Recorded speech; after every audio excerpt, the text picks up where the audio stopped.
Hello guys, this is Jewel Khan আর welcome back to my another blog. বহুতই বড় north ইস্টে মানে সবথেকে বড় মাল্টি আইডিয়াল লজিস্টিক পার্ক হইতেছে যোগীগুপাতে। তো যোগীগুপার ভিতরে যাবো, ভিতরে যাই না দেখামু কেমন কি সবাই বলে 10% হইছে। তো 10% এর কথা নিয়ে হইছে হে হানি আনো গাইসকে দেখামু। যে পার্কের ভিতরে আছে আনের 2 লেনের হাইওয়ে প্লাস ট্রেন লাইন, তাহলে ভাবুন এই পার্কটা কত বড় হবো। তো সবাই বানাইতেছে, তার মানে ভিতরে যা দেখি হারতাম, কিন্তু নো এন্ট্রি আছে, তো এই জন্য মানে ভিতরে থমাবো নোয়ারি বলে কাছে, যার জন্য ভিতরে গেলাম না। তো দেখুন সবাই ডিজাইনটা একবার স্টার্ট করছে কি মানে ঘরগুলো দেখুন।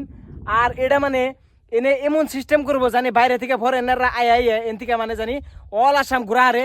হেলিপ্যাড আছে, ট্রেন লাইন আছে, হাইওয়ে আছে, একটা রেস্ট কি কয় এটা রে পার্ক। একটা পার্কের ভিতরে যদি একটু বস্তু থাকে তাহলে ভাবুন এটা কয় হাজার বিঘা জোড়া মানে জড়িত একটা স্কিম সরকার স্টার্ট করছে গাইস। হেলিপ্যাড আমি কিন্তু পাগল হয়ে গেছি গাইস, একটা পার্কের ভিতরে এত বড় মানে এটা কেমনে ভাবতাছে কি স্কিম, আমি মানে ভাইবা হারাতাছি না। তো হ্যাঁ নাইছি এটা যে সময় কমপ্লিট হয়ে যাবো গা নিশ্চয়ই হেসু মানে গো আমিও বড় হয়ে যাম গা, ড্রোন দিয়ে শট নিয়ে দেখামু। তো যদি আন্নেরা এমন একটা মজার শান্তিপূর্ণ জায়গায় এবার চান তাহলে কিন্তু হেসুম কয় বছর পরে হারবান, যেহেতু কামটা কন্টিনিউ আছে, শেষ হয় নাই।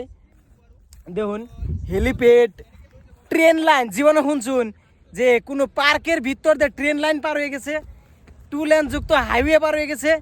এটা কোনে, এটা হইলো আনের জাগের উঠে যেটা কাগজ মেল আছে পুরিনা, যেটা কাগজ মেল, এই কাগজ মেলের লগে সাইডে ওই যে বিল্ডিং যে দেখা যাচ্ছে ওটা হলো কাগজ মেল, সাইডে পাহাড়, আর ওমপুরে হইলো ব্রহ্মপুত্র নদী, আর ও নইলো যোগীগুপার যেটা এই চারটা রাউন্ডালা যেটা ওভার ব্রিজের ভিউ, ওই ভিউ থেকে 3 কিলোমিটার হানি আগে এলেই এই পার্কটা বানাইতেছে লজিস্টিক পার্ক।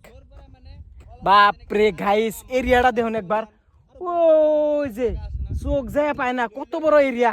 সরকার এই জায়গা বিড়ছে ভাই করলো কেমনি গাইস। এইটুকু জায়গা এত মজা করে বানাইছে কি আমার একদম মানে সহ্য হইতেছে না। আমাকে বরবেড়ায় এরে যদি কোন যে একটুকে কোন হানে ভালো লাগা জায়গা আছে কি আর হয় না জানি না। আমাকে মন্ত্রী রে মানে মন্ত্রী তো নাই সরি নেতা বেতারা খালি হারা দিন টেয়া খাওয়ার তাহলে থাকে নাকি রাজনীতির বেঁচে যাই বেঁচে নেই, কিন্তু তারপরে কথাটা সত্য দিলে হয়। কারণ ইন্ডিয়া ডিস্ট্রিক্টে যদি এত কত করে হারে আমার গন্ধে পারে নাকি।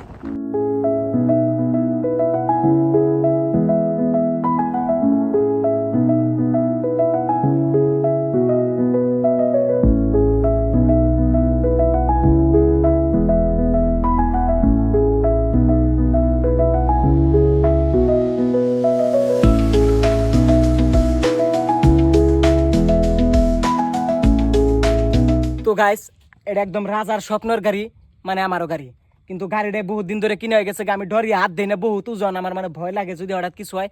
তো এমন একটা মজার জায়গা পাইছি একদম হাইওয়ে প্লাস উইথাউট নো গাড়ি ঘোড়া। তো সেই জন্য ভাবছি এনে ফার্স্ট গাড়িটা আমি রাইড করে দেবো অল্প। তো গাইস জানি না কি হবো, তো আপনারা দেখতে থাকুন কি বানয় উঠবো। শুনছে না হো পায়েগা বেটা, আল্লাহ জানে গাইস গাড়ি খাড়া করাইতে যে টাইম লাগলো। বিসমিল্লাহ।